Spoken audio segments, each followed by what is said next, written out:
been challenged by Shane of Shane's Craft Beer Reviews for the final 5 beer challenge. So I'm at my local bottle shop, Craft and Draft, the Irmo location. The selection changes, but it's pretty good. So go inside and figure out what kind of styles would be my final 5 beers. What do you say we answer Shane's call?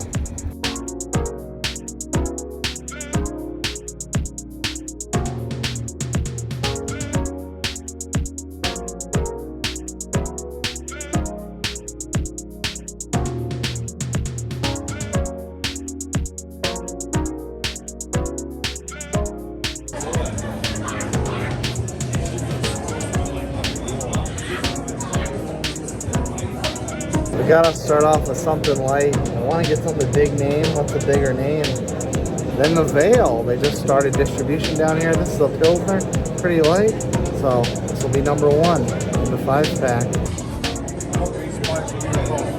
You know, Shane may not be a big fan of sours, but I sure am.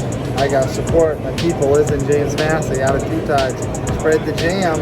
It's a sour. It looks delicious. This is number 2.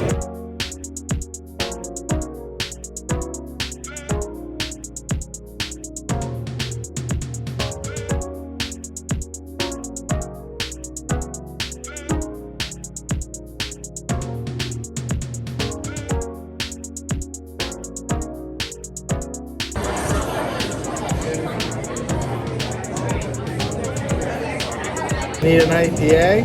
I'm all about staying local, and I've had West Coast grow on me a bit lately, so this is frequently modulated from a local brewery, Count Hill, Clemson area. Got my IPA fix, number 3. My final 5 wouldn't be complete without a dark beer, and this is a big name on top of being a dark beer, Equilibrium. It's a porter. Who's ever had a porter by Equilibrium? Well, that's making the list tonight, folks.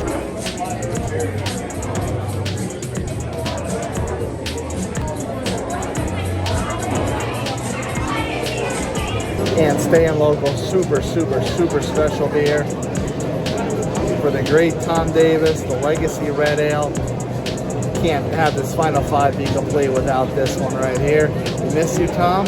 Let's get into this final 5 beer challenge. Well, Shane, got my final 5 proof, 5 cans right there. Let's go home, crack these open and find out what they're all about, yeah? Let's do it.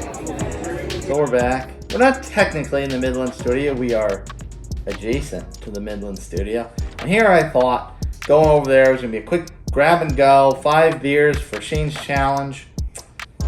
In and out, shoot some video, get some B-roll, and head on home. Sure enough, I walk in, little do I know, it's a Liability Brewing Company tap takeover.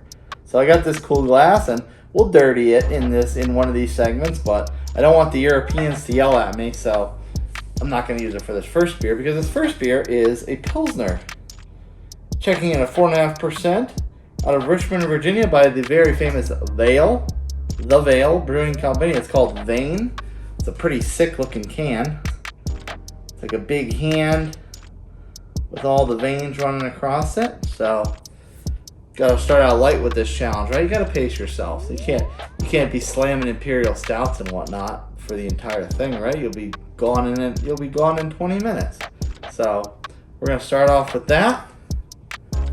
Crack it open.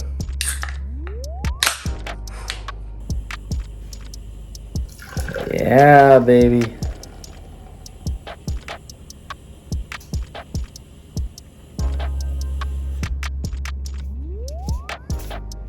Oh yeah. The Cascade. Love the hard pour can. Thanks for the idea, Shane. Look at that. Super clear. Got some bubbles, fisheye bubbles going up. That's a big old frothy head. Whew. Got a little on my nose there.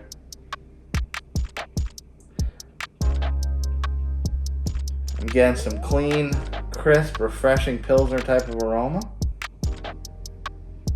There's a little bit of that grainy, grassy note in there. Maybe some lemon zest.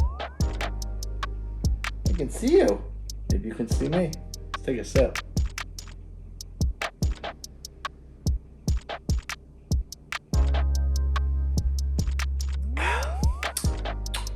Full.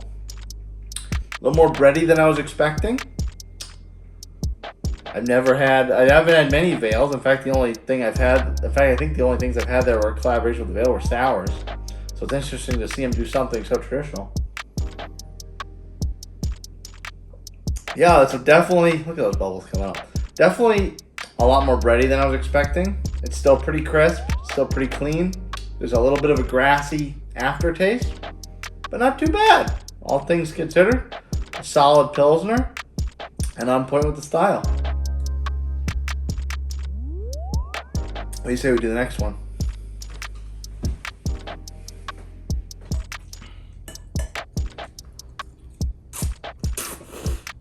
Whoa! We gotta do another one of these? It's disturbing my dinner, man.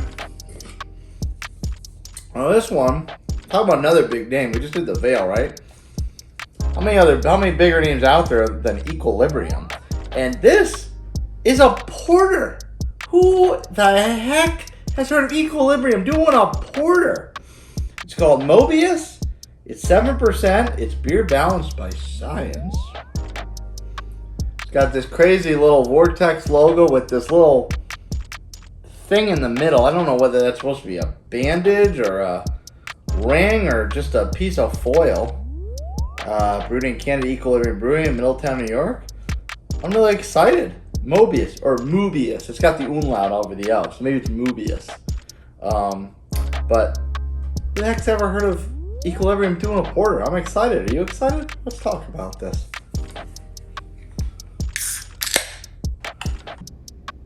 Oh yeah, I already know Drew's loving that hard pork ham.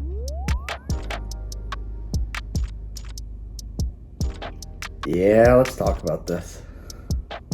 Now you knew if Equilibrium was going to do a porter, or a dark beer in general, you knew it was going to be quality, right? Solid 2-finger head. Now, the head was a lot browner when I hard poured it. It's got a little lighter, it's a little more khaki now, traditional. Color is dark as dark can be. Nose. Ooh, hello. My Runic Aleworks glass. Can't see the logo anymore, but once I take a few sips, you will. Ooh. It's like a nicely balanced coffee chocolate. Like you can kind of smell the coffee, but it's not like coffee. But you definitely get the chocolate too, but it's not overbearingly sweet. Nor is it overbearingly bitter like dark chocolate. Really, really pleasant aroma. Okay, EQ. Okay, I see you.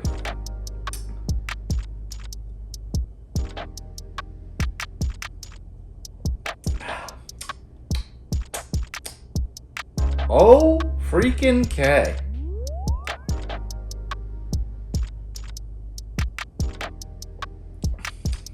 That is very chocolate present. Very chocolate present. A little sweeter, a little more on the sweet side up front, a little more on the bitter side on the back end. Like milk chocolate up front, dark chocolate on the finish. Man, that's a banger. The roastiness is there, but it's not overpowering. EQ. 2 more dark beers, please. Yeah, I'm a big fan of that. It's got the chocolate notes, it's got the coffee notes, it's roasty. It's not overpowering. That's awesome. EQ, bravo. All right, that's 2 down. What's the third one?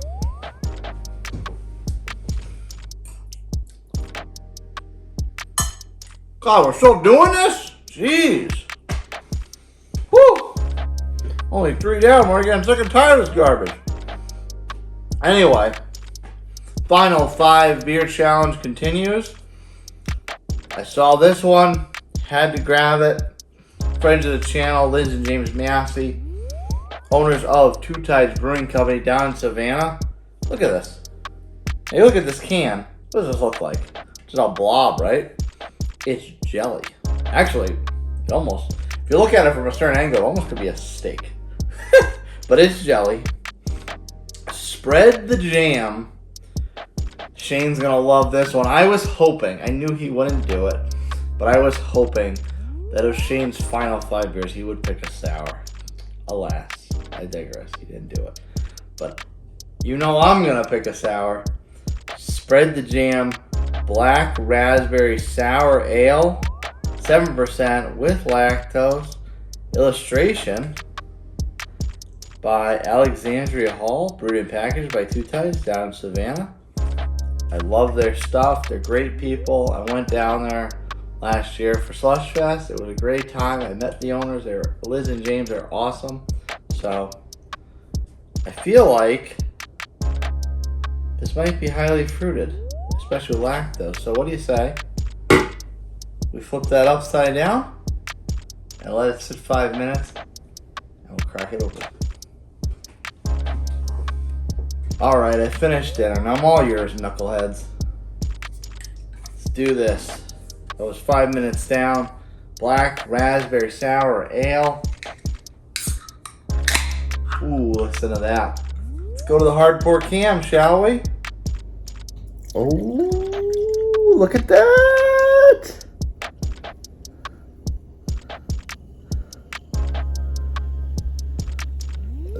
Big froth top. Now, it probably didn't necessarily need to flip this upside down, or maybe even hard pour it. Although I will say, when I poured it, it looked more spritzy seltzery. Now that it's in the glass, it definitely looks more thick. I mean, that is bright red. There's definitely the fisheye bubbles on the side, but it's looking more thick than it did on the pour. The nose, I'm sure it's going to be decadent. What'd they say? Raspberry? Black raspberry. So if you want to compare this to like black cherry seltzer or something like that, there's definitely a little bit of that, but it's way more sweet. Yeah, I could see that raspberry note definitely coming through. Well, I love Two Tides. I'm excited for this one.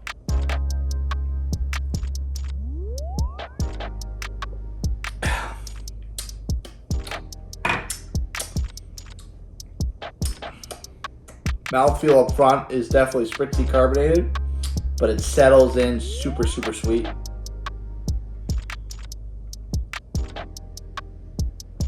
Sweet, decadent, kind of like jelly. This is probably literally like drinking liquid jelly. If you would picture a PB&J sandwich, but no peanut butter, just a jelly sandwich. Imagine that in liquid form. That is what this tastes like. This is just that sweet berry raspberry flavor in literally liquid form. This was 7%. You would never know that. This doesn't even drink. This doesn't even taste like alcohol. Wow, that is very tasty. Well, I got 2 left, and I'm gonna keep. This is local-ish. I'm gonna keep a local theme going for the last 2. So let's finish this off. Do the next 2. Well, we're on number 4, and I gotta go back to local roots. This is from the upstate. I live in the Midlands, but this is from the upstate Kite Hill Brewing Company. Any of you that are sports fans, you'll be familiar with this area of the country, of the state where this beer is from. It's from Clemson. Clemson Tigers, orange, the bear paw. It's a West Coast IPA. My man Brian at Beer Me GVL always says Westie is bestie. I've come a little bit closer to that mindset lately in the last several months, but I don't know if I'm totally there. But I'm very excited to try this. It's called Frequency Modulated, West Coast IPA from Kite Brewing Company. 7.4 alcohol percentage. Our big West Coast style IPA. Citra, Centennial, Simcoe, clear and bitter like they used to be. We don't like to pick favorites, but this might be our favorite. Don't tell the other beers. So, awesome can design, nice little boom box on the front of the label. Kite Hill. Haven't yet gotten out to Kite Hill yet in person, but I'm excited to try that. I've tried a couple sips of their beers at festivals and whatnot, but never had like a full can from them. So, what do you say? We get right into this. Do the pour. That's right, Drew. You know you love it. Hard pour can, baby. Now that is a damn pretty looking beer. And when I poured it, I could smell it already. That pininess was really, really, really coming through. Whoop. There I go again. There's a lot of the pininess there. There's some lemon notes. There's some lemon zest notes, actually. So it's a very nicely balanced aroma. And yes, finally giving the maiden voyage to the Liability glass that I got tonight. Yeah, I would say the aroma is definitely a strong balance between lemony and piney, which is nice because piney's pretty strong. Lemony kind of subdues it a little bit. Pretty solid.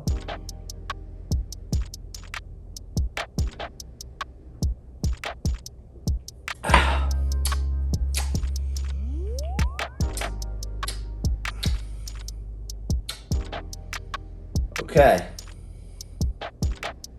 Very citrusy. I'm kind of sitting here waiting for the citrusy pininess, bitterness to come through. It's really not.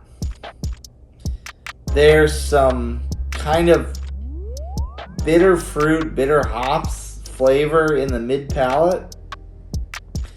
It comes in very, very smooth on the top. The middle of it has citrusy, bitter notes. And then the aftertaste is non-existent. It just kind of goes out nice and easy. As far as West Coast are concerned, this is very, very crushable. Fact. Lock it up, Kite Hill. Alright. When we finish this, we got one more, right? Let's not wasting more time. We'll get right at it. Well, this is the last one, 5th beer, and this is not by any stretch of the imagination a silly beer.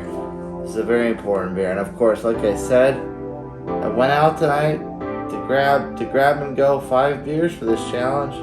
Turned out to be a Liability takeover. Got a Liability glass. This is Liability's rendition of the Thomas Creek Legacy Red Ale. As far as final 5 beers, if I were never going to drink a beer again, there's not too many beers that I would choose to have over this one, just from what it means to the community. And I'm all about engagement. I'm all about the community. I'm all about supporting local. And the founder of Thomas Creek, right there on the can, Tom Davis, passed away late last year from a long battle with pancreatic cancer. And he was the mentor. One of his disciples was the head brewer at Liability Brewing Company. Liability on the glass, Liability on the can. The head brewer there, Jared Tuttle, one of Tom's disciples, so it was obviously a big push for Jared to brew this Legacy Red Ale, which is based off of, I want to say it's River Falls Red. I think that's the name of it, something like that. one of Thomas Creek's staple beers that they've put out over the years. And after Tom passed away, they created this legacy program for breweries in South Carolina to take this recipe and put their own spin on Tom's signature beer, because Tom is truly the godfather of craft beer in South Carolina, in the upstate, but probably more so in South Carolina as a whole. So when he passed away, it really left a lasting impact on the community, on the beer community here in South Carolina, and it was kind of a big deal for breweries to brew one of Tom's signature recipes in their own tap rooms. So this is a big deal. As far as final 5 beer challenge selections, I don't know if you can really top the selection that this could be. I've had this before as far as just a run-of-the-mill distro Thomas Creek Red Ale. Really can't remember the name of it. I'm pretty sure it's River Falls Red Ale, something like that. I've had it before in just general distro. I have yet to have it as part of this special recipe brew that Tom's disciples and South Carolina breweries as a whole did in memory of Tom. And that's obviously really special to this community down here. I'm really excited to try this, and I'm really excited to cap off this special YouTube challenge with this brew. So why don't you say, in memory of Tom, let's crack it open. It's the last hard pour, Drew. Don't worry. You can deal with this one because it's a special beer. Look at that. Isn't that beautiful? Now that really does look like Tom's recipe. It's got that malty, sweet aroma that you expect from a red ale. Totally on point for the style. I keep sticking my nose in the head tonight. I don't know what that's about. Super malty, very sweet. You're not getting any bitterness in the aroma. And that color is that perfect copper red type of color you expect from a red ale or an amber.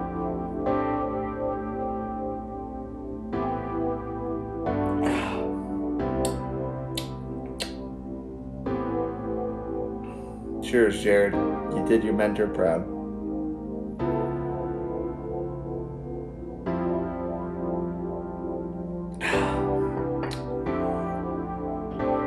Soft up front, sweet mid palate, very low bitterness on the aftertaste, just as a red ale should be. Definitely reminds me of Tom's recipe.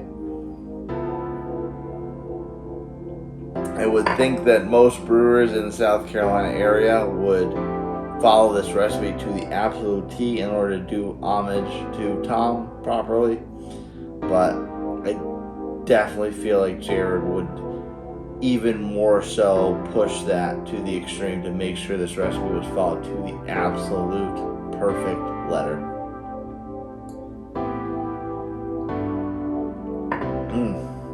And you know what?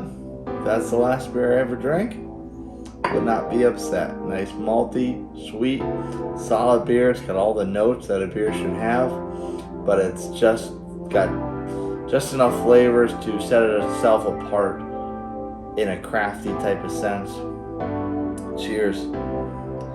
Well, that's 5, Shane. Hashtag final 5 beer challenge complete. I did it in my own little overproduced editing way. Cheers, friends. See you next time.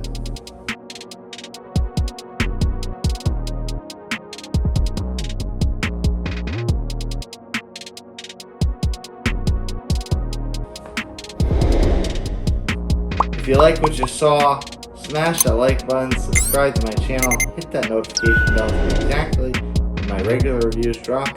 So sometimes interviews, sometimes special little bits like this. And just so Shane doesn't think I'm crazy, 5 reviews in one night, challenge complete, The Veil, Equilibrium, Two Tides, Kite Hill, and Liability's recipe rendition of the Thomas Creek Legacy Red Ale. Vina, put it in the box. Challenge done. Shane, I got you, brother. Peace.